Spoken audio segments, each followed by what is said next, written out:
ছাত্র জনতার গণ আন্দোলনে ক্ষমতাচ্যুত হওয়ার ১ বছর আগে সাবেক প্রধানমন্ত্রী শেখ হাসিনার ওপর চাপ দেওয়া বন্ধে মার্কিন সরকারের কাছে তদবির করেছিলেন ভারতীয় কর্মকর্তারা।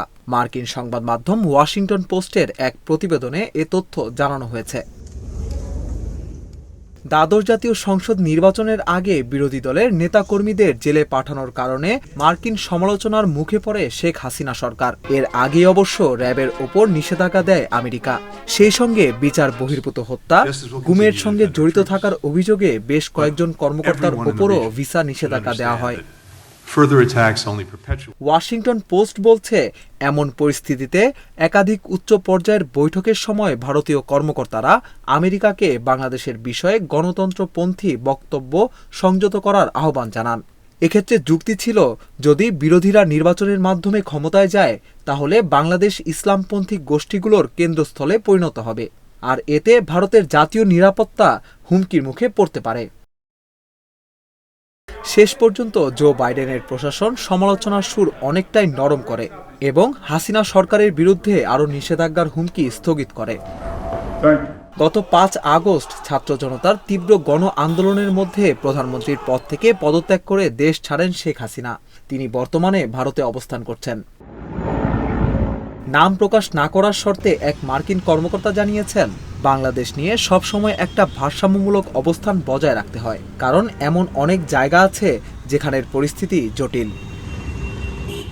গত জানুয়ারির নির্বাচনের আগে বাংলাদেশকে কিভাবে পরিচালনা করা যায় তা নিয়ে মার্কিন সরকারের মধ্যে বিভেদ দেখা দেয়। তৎকালীন রাষ্ট্রদূত পিটার হাস এবং দূতাবাসের অন্যান্য কর্মকর্তা সহ মার্কিন স্টেট ডিপার্টমেন্টের কেউ কেউ হাসিনার বিরুদ্ধে কঠোর অবস্থানের পক্ষে যুক্তি দেয়। অনেক মার্কিন কর্মকর্তারা মনে করেছিলেন, হাসিনাকে আরও চাপে ফেললে হাস সহ মার্কিন কূটনীতিকরা নিরাপত্তা ঝুঁকির মুখে পড়তে পারে। এমন পরিস্থিতিতে হোয়াইট হাউসের কিছু কর্মকর্তা ভারতের বিরোধিতা করার নেতিবাচক দিকটি বিবেচনা করেছিলেন। ভারতের পররাষ্ট্রমন্ত্রী এস জয়শঙ্কর এবং প্রতিরক্ষামন্ত্রী রাজনাথ সিং মার্কিন পররাষ্ট্রমন্ত্রী অ্যান্টনি ব্লিংকেনের সাথে দেখা করার সময় হাসিনার ওপর চাপ কমিয়ে আনার বিষয়ে তদবির করেন। এমনকি প্রতিরক্ষা সচিব লয়েড অস্টিন গত নভেম্বরে নয়াদিল্লিতে আসার সময়ও বিষয়টি নিয়ে আলোচনা করা হয়। গত নির্বাচনে হাসিনা তার অনেক প্রতিপক্ষকে জেলে বা আত্মগোপনে রেখে নির্বাচনে জয়ী হন। ভারতীয় কর্মকর্তারা এই ফল সমর্থন করেন। এতে বাংলাদেশের বিরোধীরা ভারতীয় পণ্য বয়কটের ডাক দেন। ঢাকায় ডেপুটি চিফ অব মিশনের দায়িত্ব পালন করা সাবেক মার্কিন কূটনীতিক জন ডেনিলোভিস বলেন, মার্কিন যুক্তরাষ্ট্র ভারতের সঙ্গে তার সম্পর্ক গড়ে তুলেছে এবং কোনো কোনো ক্ষেত্রে নিজের ইচ্ছাকে অগ্রাহ্য করেছে। হাসিনা ক্ষমতাচ্যুত হওয়ার পর ভারতীয় কর্মকর্তারা প্রকাশ্যে কৌশল পরিবর্তন করেছেন। গত সপ্তাহে মোদি বাংলাদেশের অন্তর্বর্তী সরকারের প্রধান উপদেষ্টা নোবেলজয়ী ডক্টর মোহাম্মদ ইউনুসকে তার শুভেচ্ছা পাঠিয়েছেন। যদিও হাসিনাকে সমর্থন করার জন্য ভারতের সমালোচনা করেছিলেন ইউনুস, যুক্তরাষ্ট্র ইউনুসকে সমর্থন করে। ভারতীয় কর্মকর্তারা বলছেন, বাংলাদেশের বিরোধীদের নিয়ে তাদের অস্বস্তির কারণ আছে।